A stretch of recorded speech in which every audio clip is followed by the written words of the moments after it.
이렇게 한번 인사합시다. 사모하고 준비하면 성령님 임재하십니다 라고 한번 인사합시다. 그래서 이번 한 주간도 성령님의 충만한 삶을 살아내는 우리가 되기를 예수님 이름으로 축복합니다. 지난 주일날 성령님이 우리를 거듭나게 하시는 이 거듭남의 사역과 또 성령 세례는 같은 것이 아니다, 다르다라는 것을 우리가 살폈습니다. 성령님의 세례를 받아야 성도는 삶에 능력이 있습니다. 기쁨이 있습니다. 감격이 있습니다. 성령님께서 불처럼 바람처럼 충만하게 나를 사로잡을 때 나는 완전히 다른 삶을 살아가게 되는 거죠. 여러분, 성령 세례를 받으면 사람이 완전히 달라집니다. 눈빛이 달라집니다. 이 성령 세례는 지식으로 받는 것이 아닙니다. 경험되어지는 겁니다. 왜냐하면 성령님은 인격적이신 분이기 때문에 그렇습니다. 그분을 직접 만나서 그분에게 완전히 예속되는 순간에, 그분의 다스림을 받는 순간에 내가 살아가는 것이 아니라 성령님께서 나를 움직여 주시기 때문에 완전히 다른 삶을 살아간다라는 겁니다.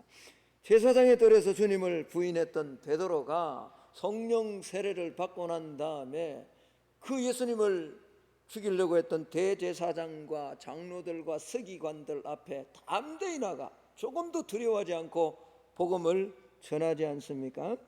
그렇습니다. 성령 세례를 받으면 설교가 달라지고요, 기도가 달라지고요, 하나님 앞에 살아가는 삶의 모습이 달라지는 거죠. 흐린 눈빛이 생기가 살아납니다.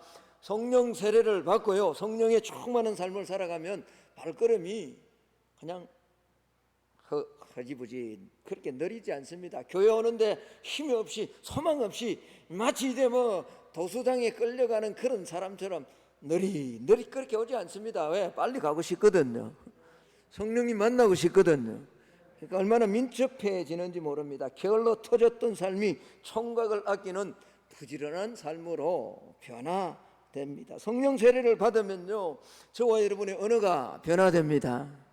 불평하고 원망하고 남의 허물을 보던 그런 눈이 바뀌니까 내 입술에 나오는 이 언어가 감사의 언어, 기쁨의 언어가 되는 거죠. 상황은 여전히 힘들지 모릅니다. 어려울지 모릅니다. 그러나 하나님의 능력을 바라보기에 기쁨의 삶을 살아가게 되는 거죠. 그래서 성령 받은 사람, 성령의 세례로 삶을 살아가는 사람은 삶이 기적이 되고 일상이 기적이 되고요, 그 안에 성령께서 일하시는 은혜와 감격이 나를 통해서 누군가로 흘러나가게 되는 거죠. 할렐루야. 내 힘이 아니라 성령님의 능력으로 살아가기 때문에 그렇습니다. 엘리야 때 제단을 쌓고 하나님 앞에 간절하게 기도했을 때 열왕기상 18장에 보니까 하늘로부터 강한 불이 임했습니다. 그러자 여러분, 그 성령의 불, 하나님의 불이 번제물을 태우고 나무를 태우고 또랑을 태우고 심지어 또랑에 있는 뭐죠? 물까지 다 태워버리잖아요. 여러분, 성령이 저와 여러분의 심령 가운데 강한 불처럼 바람처럼 임하면요, 우리 안에 있는 어둠과 연약한 것, 더러운 것, 잡된 생각들 성령께서 완전히 태워주실 줄로 믿습니다. 너희가 음란과 정욕과 술 취함과 방탕과 향락과 무법한 우상 숭배하는 그런 삶으로 세상을 바라보고 신앙생활하는 그런 모든 것 성령님이 완전하게 나를 사로잡아주는 순간에 그거 다 태워주시는 거예요. 지나간 때가 족한 거예요. 그리고 하나님 나라 바라보며 삶을 살아갈 수 있는 거죠. 그렇습니다. 성령으로 세례를 받고요, 성령님이 충만한 그런 삶을 살아가면 피곤한 삶, 곤비한 삶도 독수리같이 날개치며 올라가는 그런 힘을 얻을 줄로 믿습니다. 몸이 안 아픈 게 아닙니다. 질병이 사라진 게 아닙니다. 여전히 질병이 있다 할지라도 다른 박질해도 곤비하지 않는 삶을 살아갈 수 있습니다. 문제를 뛰어넘는 삶을 살도록 성령님께서 인도해 주시기 때문에 그런 거죠. 그게 성령의 세례예요. 성령의 세례. 에스겔서 37장에 보면 마른 뼈 같은 그런 뼈들이 서로 막 연합합니다. 그 위에 피부가 힘줄이 돋고 피부가 돌았습니다. 사람 같았습니다. 그런데 하나님의 성령이 묻습니다. 인자야, 태어나여 사방에서 생기를 불어넣어라. 여러분, 생기가 없을 때는 사람 모양 같았지만 하나님의 군대가 되지 않았습니다. 그러나 생기가 사방으로부터 그의 육체 안으로 들어갈 때 그 마른 뼈가 하나님의 군대가 된 줄로 믿습니다.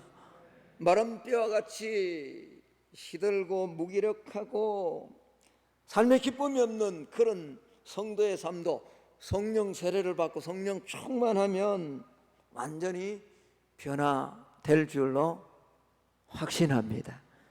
저는 소망합니다.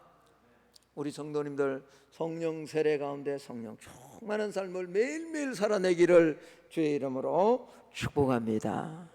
주님은요, 부활하시고 이 땅에 40일 동안 계시면서 약 10차례 동안 제자들에게 나타나셨습니다. 주님은 제자들과 항상 함께 하신 건 아니죠. 엠마오로 내려가던 제자들에게 나타나서 떡을 떼고 또 하나님의 말씀을 풀어주셨던 그 주님이 갑자기 북쪽 갈릴리에 나타납니다. 그러다가 또 뭐죠? 예루살렘에서 자기들을 위협하는 이 사람들을 두려워하여 문을 꽁꽁 잠그고 있는 그 제자들에게 또 나타나서 주님은 평안할지어다 평안을 선언하는 이런 놀라운 일들을 하신 거죠. 부활하신 주님은 사람처럼 시공간의 제한을 받는 그런 몸이 아니었습니다. 4차원을 뛰어넘는 시공을 초월하신 몸이셨죠. 이렇게 제자들에게 나타나심으로 믿지 못하는 제자들에게 주님은 내가 분명히 부활했다라는 것을 믿을 수 있도록 계속 10차례나 나타나신 거죠. 그러면서 주님은 계속해서 하나님 나라의 일을 말씀하셨습니다. 여러분, 사람들은 끊임없이 땅의 제국을 바꿀 정치적 메시아에 온통 관심을 가지고 있습니다. 아마 저와 여러분도 어쩌면 이번 한 주간 살아오면서 무슨 대통령의 지지도가 뭐 30%를 내려갔다, 언제 우리가 대통령 바뀌면 세상이 좀 좋아질 것 같았습니까? 제가 얼마나 말했습니까? 아무리 대통령 바뀌도 여러분 이 땅에는 소망이 없습니다. 그걸로 우리가 만족할 수 없습니다. 그럼에도 온통 관심은 거기에 다 있습니다. 하나님은 제자들에게, 우리 주님은 부활하셔서 제자들에게 나타나서 땅의 제국 정치적 메시아가 아니라 하늘나라에 대한 소망을 가지기를 그렇게 말씀하셨는데, 주님의 초점은 하나님의 나라였는데, 그래서 우리 성도들의 관심도 하나님 나라가 되어야 되는데 우리가 얼마나 땅의 것 초점을 맞추며 살아가는지 모릅니다. 오늘 3절 말씀을 한번 볼까요? 그가 고난받으신 후에 또한 그들에게 확실한 많은 증거로 친히 살아계심을 나타내사 40일 동안 그들에게 보이시며, 무슨 일을 말씀하시죠? 세상 일요? 너 돈 잘 벌 거라 그런 이야기 하십니까? 너 예수 잘 믿으면 건강해질 거다 그런 말씀하셨습니까? 아닙니다. 주님은 40일 동안 구체적으로 한 10차례 정도 제자들에게 갈릴리에서, 예루살렘에서, 또 엠마오에서 이렇게 막 나타나셔서 40일 동안 제자들과 끊임없이 가르치고 말씀을 하시면서 예수님이 하신 말씀은 하나님 나라의 일에 대해서 말씀하신 거예요. 여러분, 하나님 나라에 대하여 말씀하시면서 예수님은 제자들의 마음을 준비시킨 겁니다. 무슨 준비를 시킵니까? 왜? 무엇 때문에? 제자들로 하여금 뭘 받아야 되기 때문에요? 성령 세례를 받아야 되기 때문에 끊임없이 지금 하나님의 말씀을, 하나님 나라의 일에 대해서 말씀하고 있는 거죠. 왜요? 성령 세례를 받아야 사명을 감당할 수 있고 능력 있는 삶을 살 수 있고 여전히 오늘 우리의 삶처럼 힘들고 어려움이 있음에도 불구하고 기쁨과 감격을 놓치지 않고 살아갈 수 있기 때문에 오늘 주님은 준비시키는 거죠. 그래서 예수님은 사도들에게 이렇게 말씀하십니다. 사모하며 준비하며 기다리라 라고 그렇게 명령하십니다. 뭘 기다리라는 겁니까? 성령 세례 받기를 기다리라는 거죠. 오늘 4절 말씀을 한번 볼까요? 4절 말씀 우리 같이 한번 읽습니다. 시작. 사도와 함께 모이사 그들에게 분부하여 이르시되 예루살렘을 떠나지 말고 내게서 들은 바 아버지께서 약속하신 것을 기다리라. 할렐루야.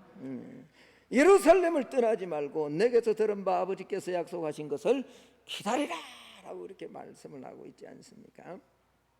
여러분, 교회의 중요한 사명은요, 교제도 아니고요, 구역 모임도 아니고요, 교회의 중요한 사명은 이게 오늘 예배드리는 예배도 사실은 아닙니다. 이것보다 더 중요한 궁극적인 교회의 사명은요, 저와 여러분 안에 있는 이 생명 모르는, 예수님을 모르는 자에게 복음 전하는 것이 교회의 궁극적 사명입니다.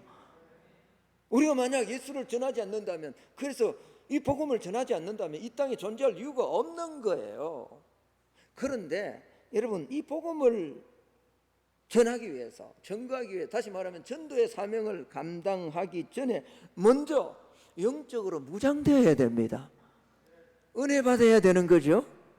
그래서 오늘 주님은 예루살렘을 떠나지 말라라는 거죠. 능력 받기 위해서, 성령 충만하기 위해서 예배로 모여야 되는 거예요. 성령 충만하기 위해서 기도로 모여야 됩니다. 이게 필요한 거예요. 그래서 은혜 받기 위해서 모여야 된다라는 겁니다. 모여서 예루살렘을 떠나지 않고, 그래서 위로부터 임하는 성령의 능력을 받고 난 다음에는 이제 어디로요? 가정으로 가고 직장으로 가고 또 내가 살아가는 삶의 사회로 가는 거죠. 여러분, 오늘도 마찬가지입니다. 오늘 이곳에서 예루살렘을 떠나면 안 됩니다. 할렐루야.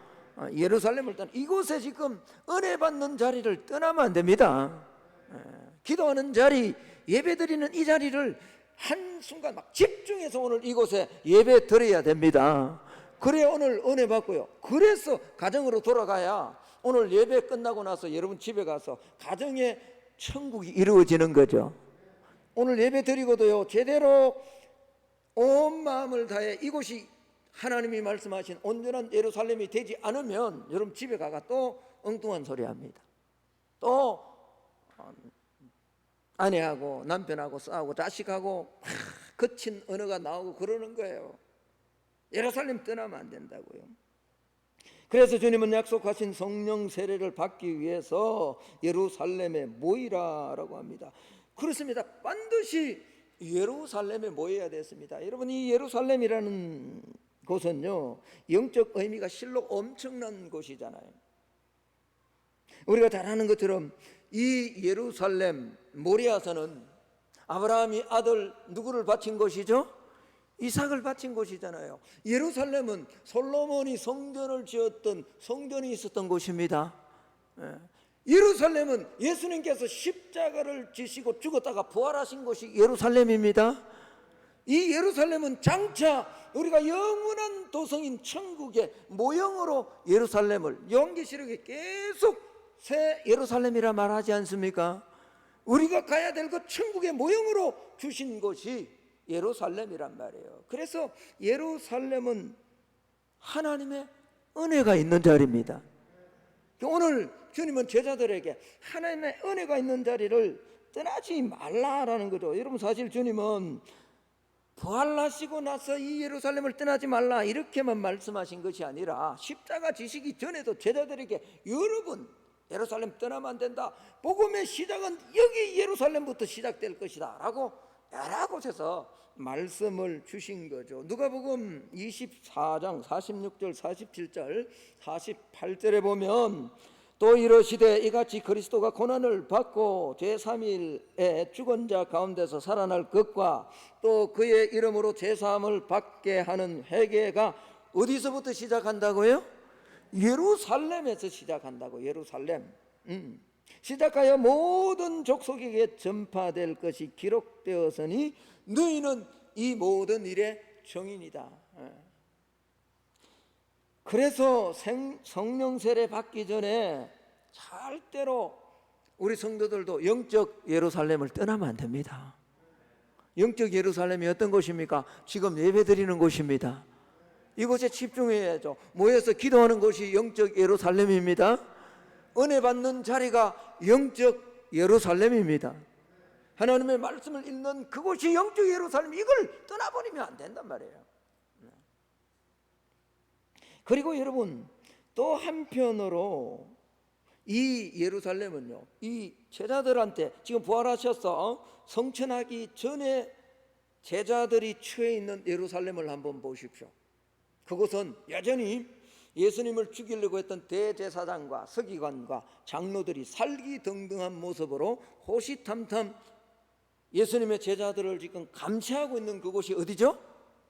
예루살렘. 다시 말하면요, 이 예루살렘은 한편으로는 하나님의 은혜, 하나님을 만나고 하나님의 능력을 경험하고 하나님이, 예수님이 부활하신 이런 은혜의 자리인가 동시에 또 한편으로는요, 여전히 위협하고 핍박하고 박해가 있는 그곳이 어디라고요?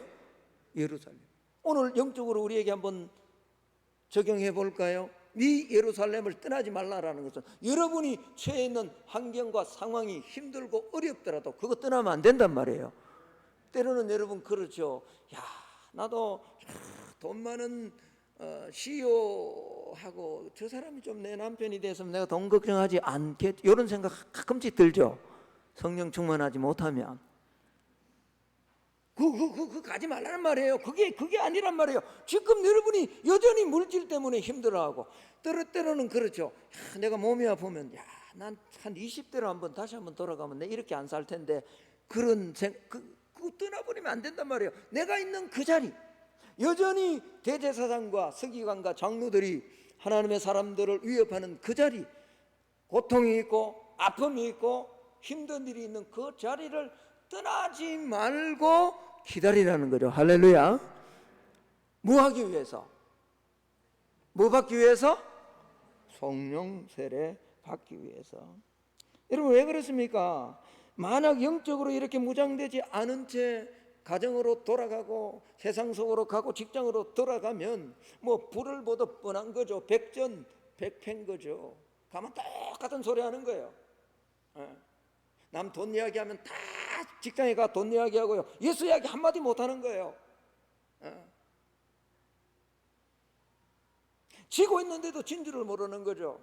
지금 내가 제대로 삶을 지극히 선한 것을 분별하지 못하며 살아가는데도 그런 분별하며 사는지 살고 있지 않는지조차 지금 모르고 살아간단 말이에요. 그게 실패한 삶이죠. 패배하는 삶이죠.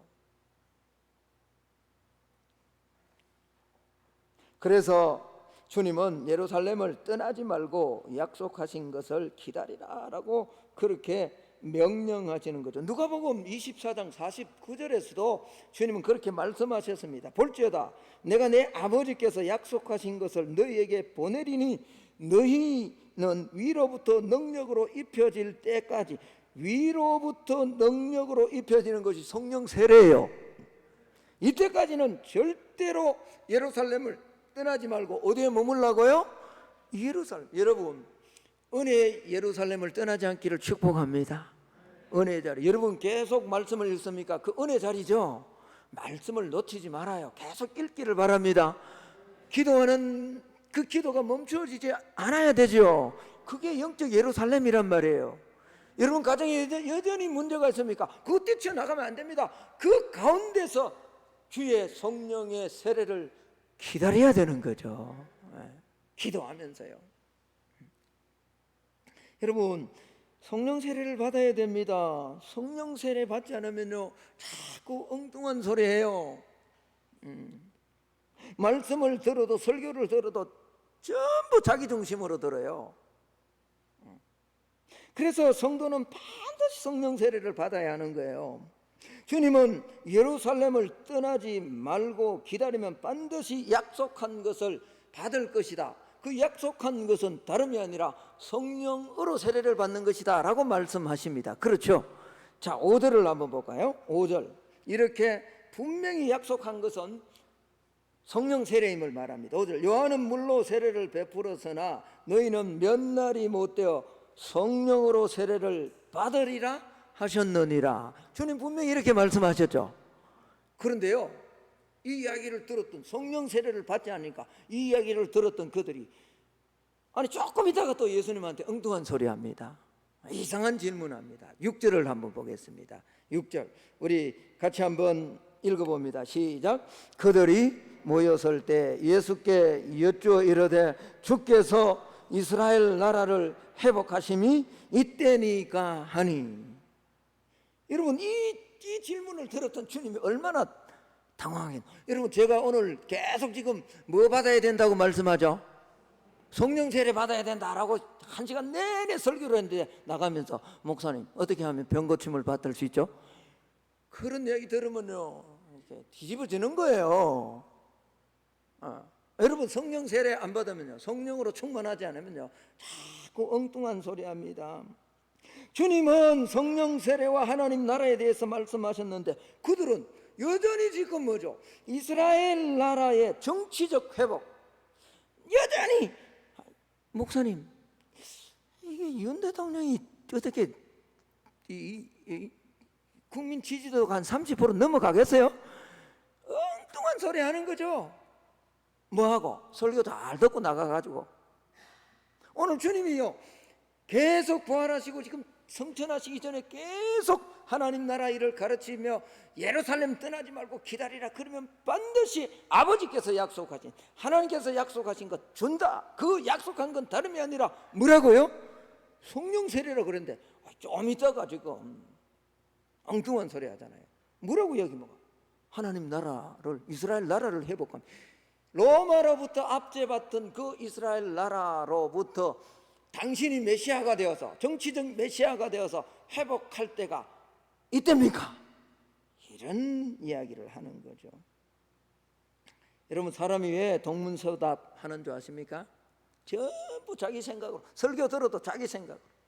그래가지고는요 어떤 때는 그러잖아요. 우리 교회는 그런 사람이 없습니다만 어떤 교회는 막 목사님이 본문의 말씀을 가지고 기도하고 막 선지자적으로 말씀을 전하면 저 목사 나 천다 그런다.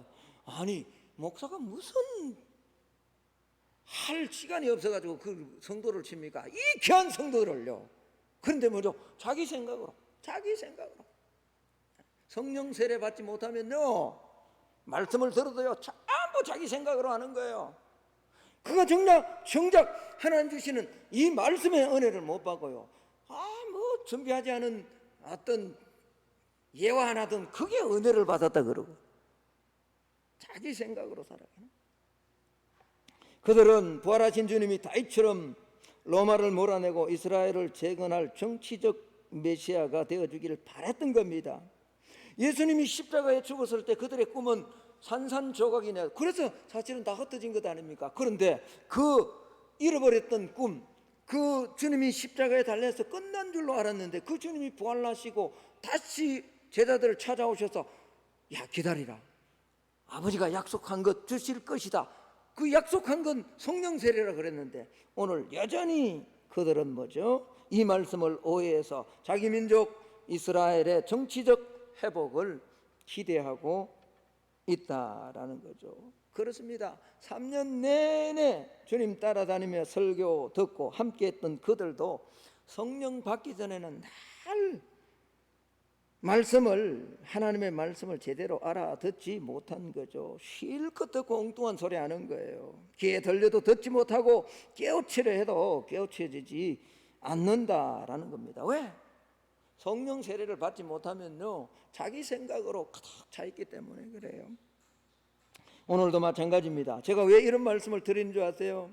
오늘도 이 설교를 들어도요 성령 세례를 경험하지 못한 성도는요 오늘 뭐 목사님 좀 뜨겁구나 이 정도로 그렇게 알고 지나쳐 버립니다. 지금 이 말씀을 통해서 내 영혼이 살아나고 정말 성령 세례를 받아서 인생이 새로워지는 그런 하나님의 음성이구나 이렇게 받지 못하는 거예요.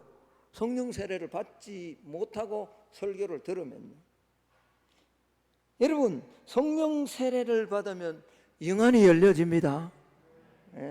그냥 단순한 소리가 아니라 내 영혼을 살리는 주의 음성으로 들려집니다. 그래서 그 말씀이 나를 움직이잖아요. 감동이 되고, 그리고 인격의 변화가 오는 거예요. 언어의 변화가 오는 거죠. 사람 바라보는 눈이 달라지는 거죠. 여러분 축복합니다. 우리 성만의 모든 성도님들 성령 충만하시기를 축복합니다. 오해하면 안 됩니다. 여러분 안에 예수 믿고 지금 올라온 우리 성도들 안에 성령이 내주하지 않고 있는 분은 한 분도 없습니다. 다 성령 내주하십니다. 아멘. 그 문제는 성령의 충만함으로 인격 속에, 말 속에, 삶 속에 흘러 나오지 못한다는 게 문제죠. 저는 오늘 이 성령 세례를 받는다라는 말은요, 이 뜻은요, 그냥 내가 성령 받았다 여기 만족하는 것이 아니라 저와 여러분의 인격과 생각과 모든 것이 성령의 다스림을 받는 그런 삶으로 변화되자는 거예요. 그러면 우리가 어떻게 성령 세례를 받을 수 있을까?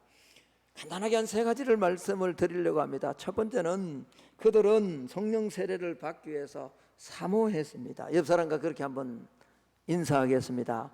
성령 세례를 사모합시다 라고 한번 인사합시다.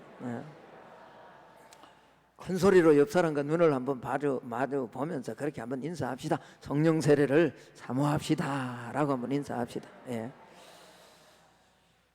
여러분 사실 어쩌면 제자들에게 이 부활하신 주님과 함께한 40일은 충격과 혼란의 연속이었는지 모릅니다. 4차원적인 존재가 되신 주님이 그들 모임 가운데 갑자기 나타나셨다가 또 호련히 사라져 버리잖아요. 그리고 도무지 이해할 수 없는 말씀을 합니다. 뭘 주신다고요? 성령을 주신대. 한 번도 지금 성령의 이 놀라운 은혜를 경험하지 못했는데, 지금도 마찬가지예요. 여러분 성령님의 은혜를 경험하지 못한 사람은 이 설교가 지금 무슨 말인지 몰라요. 그런데 여러분 혹시 성령의 충만함을 입은 사람은 내가 지금 어떤 상황 가운데에서도 기쁨으로 살아가는 놀라운 은혜를 알잖아요. 그러니까 제자들에게 나타나서 갑자기 이 성령을 준다 그러니까 이게 그들에게 얼마나 이해되지 않는 이야기냐고요.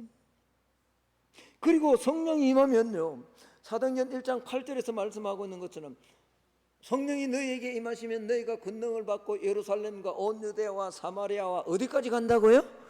땅끝까지. 이건 진짜 충격적인 이야기예요. 여러분 이 제자들은 12명의 제자들은 이스라엘 나라 밖을 한 번도 가본 적이 없는 자들이잖아요.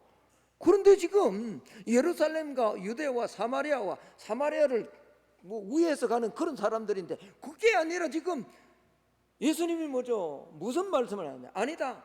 어디까지 간다고요? 땅끝까지. 물론 이들은 지금 이해할 수 없었지만 성령 세례 받고 나서는 이게 무슨 말인지 직접 체험하잖아요. 예수님의 제자 12명의 제자들이 다 땅끝까지 나가서 복음을 전하다가 순교하잖아요. 지금은 이해가 안 됐지만, 그러니까요, 이해 안 되는 말씀을 하는, 그리고는 더 충격적으로 예수님은 계속 계셨으면 좋을 텐데 그냥 이런 말씀하시고 오늘 구름이 가려워지니까 하나님이 임하시고요, 하늘로 뭐 해버리신 거죠? 그냥 호련히 올라가 버리신 거예요. 그러니 이 제자들에게는 부활하시고 40일 동안 예수님과 함께한 이 시간이 정말 혼란과 충격의 연속이었는지 모릅니다. 그런데 중요한 것 하나가 있습니다. 그럼에도 불구하고 그들은 예루살렘을 떠나지 않고 성령 받기를 사모했다는 거예요. 여러분 오늘 이 설교를 듣는 여러분 가운데도 아이고 목사님 뭐 자꾸 성령 세례 받는다고 막 혼란스러울지 모릅니다. 그러나 여러분이 진짜로 간절하게 사모한다면 성령님 강력하게 우리를 다스려 주실 줄로 확신합니다. 사모해야 됩니다. 마가의 다락방이라는 곳에 함께 모여서 간절히 사모할 때 10일 후에 오순절날 성령이 불같이 바람같이 임해 주셨잖아요. 약속하신 대로. 여러분, 성령님의 세례를 위해서, 성령 충만함을 받기 위해서 혹시 올인해 보신 적 있습니까? 어떤 사람은 그렇게 이야기해요. 목사님 왜 이렇게 신앙생활 힘든지, 주일날 나오는 것도 힘들고, 막 성경만 읽으면 눈이 감기고, 예배 드리면 많아도 잠도 오고. 여러분 왜 그런 줄 아세요? 다른 이유가 있을 이유가 하나도 없습니다. 성령의 세례를 받지 못해서 그런 거예요. 그럼 또 그럴 거예요. 나 지금 구원받았는데. 아니, 그 말 안 해요. 성령의 충만, 성령이 한번 충만해, 성령이 완전히 한번 다스려 보십시오. 말씀이 꿀송이처럼 답니다. 할렐루야. 아니, 그렇다니까요. 진짜 그렇다니까요. 말씀이요, 팍팍. 제가요 지금 나이가 이제 그 2년만 있으면 60이 아닙니까? 제 나이가 작은 나이도 아니에요. 그런데 말씀이 어떻게 이렇게 잘 암송이 됩니까? 할렐루야. 잡된 생각들을 버리고 집중하니까요, 말씀이 막 얼마나 놀랍더라고. 이게 막 암송하려면 이게 안 맞고 저게 안 맞고. 그런데 여러분, 왜 신앙에 기쁨이 없지 아세요? 삶에 왜 기쁨이 없어요? 돈이 없으세요? 자녀가 여러분 뭐 힘들게 해서? 그건 외적인 거예요. 절대로 그런 게 아니에요. 여러분이 질병이 있기 때문에 신앙생활이 힘든 것 같아요? 아니에요. 그 마귀가 속이는 거예요. 우리가 성령 충만하지 못하기 때문에 재미가 없는 거예요. 성령 충만하면 즐겁습니다. 근데 사모를 해야죠. 간절히 사모하시기를 주의 이름으로 축복합니다. 아무리 좋은 자동차가 있어도 기름 없으면 한 발자국도 움직이지 못하잖아요. 우리가 예수 믿은 지가 언젠데요? 내가 목사가 된 지 언젠데요? 왜 기쁨이 없습니까? 왜 성도들 안 변한다고 생각합니까? 성령의 충만함이 없으니까 그렇게 보여지는 거예요. 아니에요. 여러분 변화될 수 있습니다. 여러분 은혜 가운데 기쁨으로 살아갈 수 있습니다. 어떻게 하면? 성령 충만하면요. 그러니 그 성령님, 인격적인 성령님 내게도 와 주시옵소서. 사모하란 말이에요. 사모하기를 축복합니다. 목마른 사슴이 뭐 하는 것처럼요, 시냇물을 사모하는 것처럼 갈급한 마음을 달라는 거죠. 여러분, 그래서 성령 세례를 통한 성령의 다스림을 받아야 됩니다. 그리고 나를 이기고 죄를 이기고 세상을 이기는 저와 여러분이 되기를 주의 이름으로 축복합니다. 그래서 주님 에베소서에서 말씀하신 거예요. 에베소서 5장 18절 말씀, 우리 같이 한번 읽어봅시다. 시작. 술 취하지 말라. 이는 방탕한 것이니 오직 성령으로 세례를 받아라. 할렐루야. 성령 충만함을 입어라 라는 말은, 성령 충만하다는 말은 내가 얼마나 자주 말씀했습니까? 충만하다는 말은 우리는 그냥 들으면 여기 막 물이 차는 것 같지만 그런 말씀이 아니에요. 술을 먹고 나면 술의 지배를 받게 되죠. 그런 것처럼 성령의 세례를 받고 나면요, 성령으로 충만하다는 말은 성령님이 이끄는 대로 살아가는 거예요. 지배를 당하는 거예요. 다스림을 받는 거예요. 그걸 사모를 해야죠. 사모.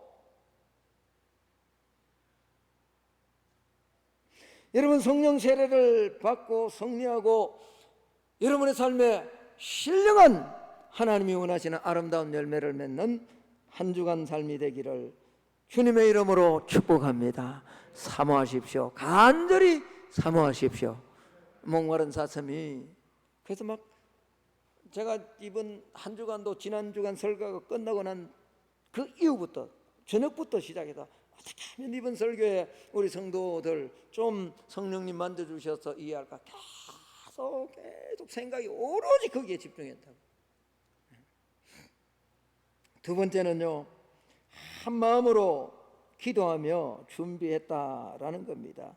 여러분 오늘 사도행전 1장 읽지는 않았습니다만 1장 14절의 말씀을 우리 같이 한번 읽어보기를 원합니다. 1장 14절의 말씀입니다. 시작. 여자들과 예수의 어머니 마리아와 예수의 아우들과 더불어 마음을 같이하여 오로지 기도해. 지금 지금 이거 뭔 과정을 소개하고 있냐 그러니까 약속하신 성령이 임하기까지의 과정을 소개하고 있는 거죠. 그들이 무슨 마음이 되어서 한 마음이 됐다. 마음을 어떻게 하여요? 같이 해서 오로지 준비하며 기도했다라는 거예요. 여러분 사실 제자들은 예수님 십자가 사건 전에는 마음이 하나 되지 못했잖아요. 맨날 뭐죠? 네가 크나 내가 크나, 예수님 나라 임하면 나는 좌의정하고 너는 우의정하고, 그래서 한 자리 할 거라 서로 막 불신하고 엄마까지 나서서 막 치맛바람 일으키고 너가 뭐만 엄마냐, 그러니까 막 서로 막 하나 되지 못했잖아요. 날카롭게 서로를 이렇게 견제하는 그런 제자들이었습니다. 그런데 부활하신 주님을 만난 뒤에 그들은 첫사랑을 회복했죠. 그리고 한 마음으로 성령의 세례를 기다렸다라는 겁니다. 여러분, 성도는 한 마음이 되어야 됩니다. 아멘. 목사와 성도 사이에도 뭔가 이렇게 가로막는 것이 있으면 안 됩니다. 저는 소망합니다. 저와 여러분 사이에 뭔가 가로막힌 것이 있다면 성령께서 거두어 주시기를 원합니다. 여러분들이 혹시 저에 대한 오해가 있더라도 여러분 다 성령께서 거두어. 여러분, 사단은 분열의 영입니다. 사단은 이간하는 영입니다. 어떻게든 우리가 은혜 받지 못하도록, 은혜 받으려고 성령 세례 받으려고 하면 그 받지 못하도록 발버둥 치는 것이 사단입니다. 그러나 우리가 성령 세례 받기 위해서는요, 마음을 같이 해야 됩니다. 오늘 그렇게 서로 하나 될 수 없는 그들이 마가라는 다락방, 정확하게 성경에 마가의 다락방이란 말이 나오지 않습니다만 오늘 그 다락방에 120명이 모여서 마음을 같이 해서 한 마음으로, 그리고는 뭐죠? 오로지 기도했다라는 겁니다. 그렇습니다. 한 마음이 되어서 뭘 하는가가 중요한데 그들을 함께 기도한 거죠. 뜨겁게 간절히 온 마음을 다해 기도했습니다. 오로지 기도에 힘을 썼습니다. 연합해서 집중해서 기도했다라는 겁니다. 딴짓하지 않고 기도했다라는 겁니다. 여러분, 저와 여러분이 성령으로 충만한 삶을 살아가기를 원한다면 영적 우선순위를 재정립해야 됩니다.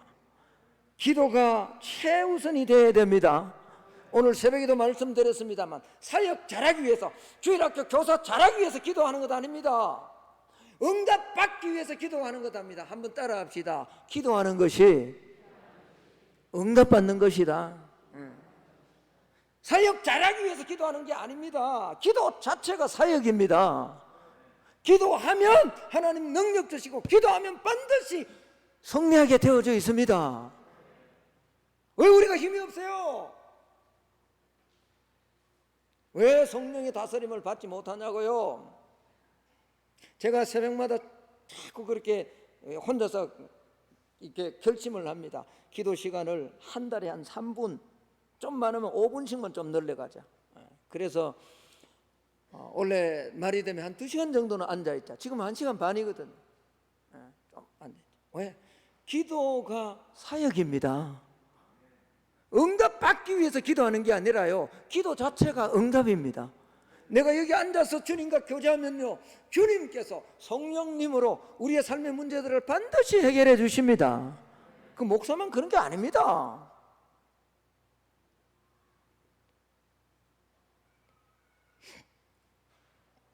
성령을 기다리는 사도들이 모여서 회의하지 않았습니다. 세미나 열거나 당회 열지 않았습니다. 집단 시위하지 않았습니다. 오로지 기도했습니다. 그거 필요해요. 당회도 필요하고 오후 예배 후에 당회합니다만, 그러나요, 그것 하는 시간에 사실요 더 많이 기도해야 됩니다. 정말 중요한 겁니다. 저는 우리 교회 안에요, 거룩한 손을 들어 하나님 앞에 기도하는 남자들이 많아지기를 주의 이름으로 축복합니다. 제가 새벽기도마다 시작했습니다. 하나님 빠지지 않고 시작하는 기도 제목 시작. 하나님, 우리 교회 젊은 사람들, 젊은 집사님들, 특별히 남자들 거룩한 손을 들어 하나님 앞에 기도하는 남자들이 많게 하여 주옵소서. 남자가 온전하게 거룩하게 하나님 앞에 손을 들고 기도하면 그 가정은 온전하게 세워집니다. 반드시 그렇게 됩니다. 그래서 성령 세례 받기 위해서 딴 것 하지 않았어요. 오로지 기도했다. 오로지. 여러분, 아무것도 하지 않고 함께 모여 기도만 한다는 것이 얼마나 비효율적으로 여겨집니까? 시간 낭비하는 것 같지 않습니까? 맞습니다. 거룩한 낭비예요. 순종을 위한 거룩한 낭비를 해야 됩니다. 십자가도 보고 부활도 체험했지만 제자들에게 필요한 것은 뭐죠? 뭘 받아야 되는 거죠? 성령 세례를 받아야 되니까 성령 세례의 답은요, 다른 데 있지 않고 오로지 기도함으로. 저와 여러분도 기도를 멈추지 않기를 축복합니다. 새벽 기도가 살아나야 됩니다. 교회. 아니 난 아프고 뭐 하고 그래요. 그래도 기도해야 됩니다. 그래도 기도해야 됩니다. 나는 사업 때문에 바쁘고 그래요. 그래도 기도. 그렇지 않고 여러분 사업에서 잘 된다는데 그건 절대로 성공 아닙니다. 성령님 원하시는 그런 성령 세례의 삶을 살아낼 수가 없기 때문에 그런 거죠. 성령 세례를 준비하는 유일한 방법은 어쩌면 기도인지도 모릅니다. 여러분, 우리의 기도가 더 뜨거워지고 깊어지고 많아지기를 주의 이름으로 축복합니다. 이제 마지막입니다. 그리고 그들은 응답이 임할 때까지 인내하고 기다렸다. 그래서 오늘 제가 설교의 제목을 사모하고 준비하며 뭐 하자고요? 기다리자. 여러분, 오늘 사도행전 1장 5절을 한번 볼까요? 요한은 물로 세례를 베풀었으나 너희는 몇 날이 못되어 성령으로 세례를 뭐 한다 그러죠? 쟁취한다고요?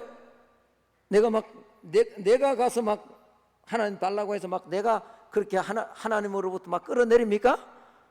받는다라는 말은 수동적이잖아요. 간절하게 기도해야 됩니다. 사모해야 됩니다. 그러나 기다리며 주님 주실 때까지 인내해야 됩니다. 성령 세례는 결코 쟁취하는 것 아닙니다. 성령 세례는 하나님으로부터 받는 것입니다. 내가 이루는 것이 아니라 하나님께서 주시는 것을 선물로 받는 거예요. 공짜로 받는 거예요. 그러나 이는 하나님의 때 하나님의 방법으로 부어주십니다. 믿으십니까? 그래서 기다리는 게 필요한 거예요. 우리가 받고 싶다고 해서 덥석 준다면 다 받아야죠. 내가 막 열일 제쳐놓고 기도도 안 하고 이러면 가서 성령 받아라고 막 안수하겠습니다. 안차리. 그 안수가 안 되면 막 불러놨고 안차리라도 하겠어요. 그렇게 주어진다면. 그렇지 않습니다. 성령님의 세례는 절대로 그렇지 않습니다. 우리는 간절한 마음을 가지고 앞서 말한 것처럼 사모해야 됩니다. 그러나 조바심을 내지 말고 인내하며 기다릴 수 있기를 축복합니다. 참고 또 참고 그러면서 또 기도하고. 성령 세례는요, 하나님의 주권적인 사건입니다. 나에게 주도권이 있는 것이 아니다라는 거죠. 성령님께서, 하나님께서 주도하시는 불가항력적인 사건이다라는 겁니다. 하나님께서 은혜로 주시는 것이지 내가 노력하거나 내가 잘났어, 내가 기도하기 때문에 이 공로 때문에 아닙니다. 그런 공로로 주는 거 아닙니다. 기도는 해야 됩니다. 그러나 우리가 겸손하게 성령 세례를 받기를 원한다면 겸손하게 그것마저도, 기도하는 것마저도 주님 앞에 의탁하면서 겸손하게 인내하며 주님 앞에 설 때 약속하신 성령은 반드시 우리 성도 한 분 한 분에게 세례로 충만함으로 임해 주실 줄로 믿습니다. 절대로 성령 충만하려고 조작하거나 인간적인 술수를 사용해서 얻어내려고 하면 안 됩니다. 뭐 어느 교파처럼 가가지고 막 방언하고 막, 여러분 방언도 사실은 그래요. 우리는 입을 열어 방언할 필요가 있습니다. 제가 이 성령에 관한 부분들을 연구를 하면서 책 한 권 읽는데, 야 그렇구나. 예수님이 베드로를 향해 물 위로 걸으라 할 때 그냥 물 위로 막 보고 걸었던 것, 내디뎌야 돼요. 하나님이, 방언은 하나님이 하시는 게 아니에요. 방언은 우리가 하는데 우리가 연습을 안 해요. 그 실행을 하지 않아요. 그러면 방언 안 임합니다. 하나님은 각자에게, 언젠가 제가 또 말씀을 드리겠습니다만, 이런 방언도 하나님이 주시는데 그걸 우리가 사용을 안 해요. 하나님이 막 강제적으로 시키는 것 아니에요. 절대로 그런 거 아니에요. 겸손하게 하나님 주시는 것에 믿고 인내하고 기다리면 하나님께서 반드시 오순절 이 예루살렘을 떠나지 않고 사모하고 준비하고 기도하고 기다렸던 그들에게 성령님 세례를 부어주셨던 것처럼 이번 한 주간 저와 여러분의 삶에도 성령님께서 우리 각자의 삶에 성령님으로 충만하게 세례를 부어 주실 줄로 믿습니다. 말씀의 결론을 맺습니다. 저는 우리 성도님들이 성령 세례로 이번 한 주간 충만한 삶을 살아가기를 축복합니다. 성령 충만함으로 세상도 이기고 죄악도 이기고 여전히 우리 삶에 고난과 고통이 있어도 하나님 주시는 평강과 기쁨을 놓치지 않고 승리하는 삶을 한 주간 살아내는 우리 모두가 될 수 있기를 예수님 이름으로 축복합니다. 자, 이제 우리 찬양하면서 준비한 예물